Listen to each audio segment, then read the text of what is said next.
Yo, this is Clyburn, 9057 or Clyburn Wubz. Welcome to another video. This time it's not an unboxing or a food video or something stupid and gimmicky. I'm actually gonna, put a homing spot, so to speak, on Homespot. And I know that people are probably like, Clyburn, well, why aren't you really, why are you talking about this now? That Switch has an update. So I just want to kind of give this Switch the last huzzah before I go into the other Switch, and just clarify my thoughts on the Bluetooth, and just give people a heads up that even though Nintendo has had a Bluetooth update, it's not really as good as a lot of people would like it, and the reason why to go and snag one of these ASAP. So first off, if you haven't heard about Homespot is pretty much a Bluetooth adapter for the Switch. Qualcomm aptX with low latency. It's designed for the Switch in general to basically hook up Bluetooth headsets, any type of pretty much Bluetooth headsets, some speakers, pretty much anything that can hook up and sync up with the Bluetooth in general.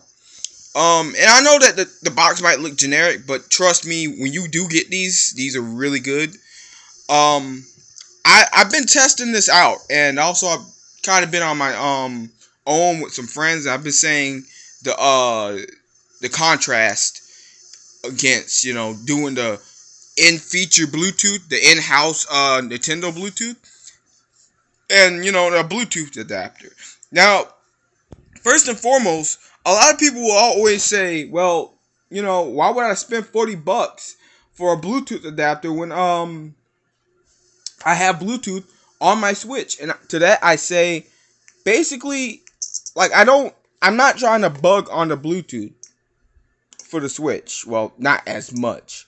But personally, I did try, and you can even see right there, Crushers. I tried the Bluetooth on the Switch to mediate which one, if these are even needed anymore, because I got so excited. I was like, okay, cool. Bluetooth is now on the Switch, and I can use my headphones and use my controllers with it, and that might be quite the perfection that a lot of us have been looking for with the Switch. But at the same time, it doesn't do as good of a job as we all were expecting. The problem with these are basically when you do get this Bluetooth update or whatnot, it doesn't have that quality loud sound from the authentic headset itself. So you can be using Crushers. I use some of my old little Bluetooth earbuds. And yeah, the Bluetooth earbuds might get the job done, but at the same time, there's some people that do like loud, like their stuff being loud and more fluid, and you can hear all the aspects and whatnot. But for some reason, it's muffled on the Switch. And some people might go and say, well, you gotta just click the setting that unmuffles it. I did that. The problem is, I think this is why Nintendo did the Bluetooth very late in the Nintendo cycle, because they knew that for some reason it's not going to give authentic Bluetooth. Yeah, it has Bluetooth capabilities, but it's not as potent as an actual experienced Bluetooth device, outputting everything and making it clear. But as far as the update goes, it does have a nice clarity to it. It doesn't desynchronize. It doesn't mess up at any point. It's perfect and it's fluid. So if you don't want to buy something for $40 or $20 whenever these are on sale, I don't blame you. I'm just kind of just setting this out there for people that might be still interested in the Bluetooth adapter and say, why do we even need that anymore? One thing to note also with the Bluetooth on this device, if you do use Bluetooth, you can only use two controllers, two devices. And I thought that was really weird. But at the same time, the capabilities of Switch is very, very minute. in terms of, okay, well, you can use Bluetooth in general, because they're already using the Joy-Cons. They're also using controllers, and with so many setups, they can't. It's like it's too much hooking up at once, and they can't control it.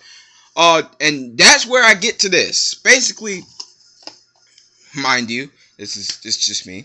But I tested it out again. I did not like the Bluetooth on the device itself. It's kind of lame.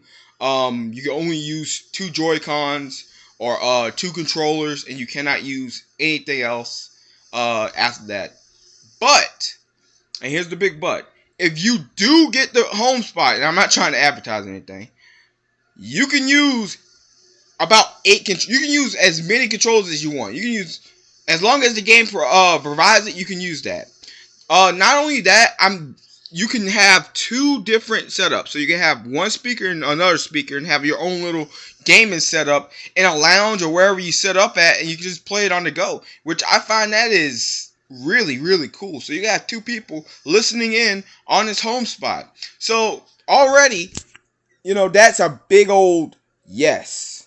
You can have, 4 people playing on this device while you're using the Bluetooth with the speakers. But the biggest thing that I found with the Homespot is that it uses USB audio.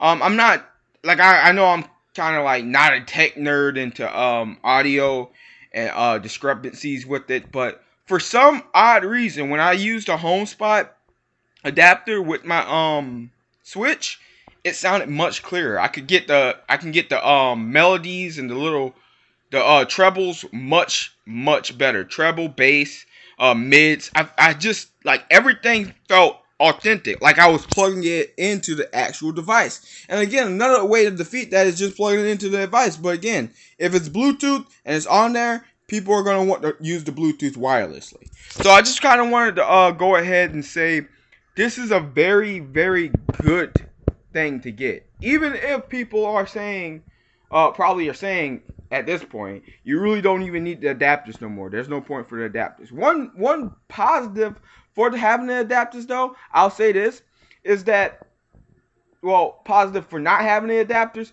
is that you can charge up your Switch while you're having the Bluetooth on. So if that's something you care about, having the plug not jettisoned with the like flushed with the system right here, that's something you can just say, well, that's my benefit. I want to charge while I use this. And that is a very, very good point to be made. So I'm not really doing like an unboxing or a presentation or anything. I'm just giving a heads up and doing my little retrospective, I guess a review, so to speak, on why you should get this for the Switch. And I'm not really going to talk too much more about this. Other than I'm going to make some top accessories to have for your Nintendo Switch OLED fairly soon, and I hope you guys do join me for that. But this is just a heads up. If you do get one of these adapters or any Bluetooth adapter, I believe that the audio quality is very, very good and way better than the Bluetooth on the Switch. It's much, much, much more potent, and you should go ahead and go snag it up while you can. This has been another video by Clyburn9057. Or, well, dang, I didn't mess up. Sorry. This has been another video by Clyburn Wubz, and I hope you guys enjoyed it. Go get you a Homespot, and I'll see you guys in the next video, pretty much. Yeah. Clyburn out. Also, J Money, your douchebag. Oh, yeah. If you're still here and listening, thanks for watching. I really appreciate it. This has just been an offbeat, off-kilter video I wanted to make because the idea popped into my head. But I'll have the next top 10 accessories, well, not top 10, but the best accessories for the OLED and the most minute details of what you should or shouldn't get. I'm going to have a grip that's coming all the way from China, so pray for me with that. And I'll do my best to cover the OLED and what you should have for it, what you shouldn't have for it, as well as some games that I kind of will just choose after just like playing through some of them on the screen itself. So I hope you guys are really ready for that. Can't wait for the OLED. Go get your Homespot. Thanks for, I guess Inslate or Epilogue time. It's gonna call it Epilogue time. But this is Epilogue time, and I'm happy watch for the epilogue. Also, one good thing to note about this box, you can throw it like a freaking frisbee. Ain't that cool? Clyburn out.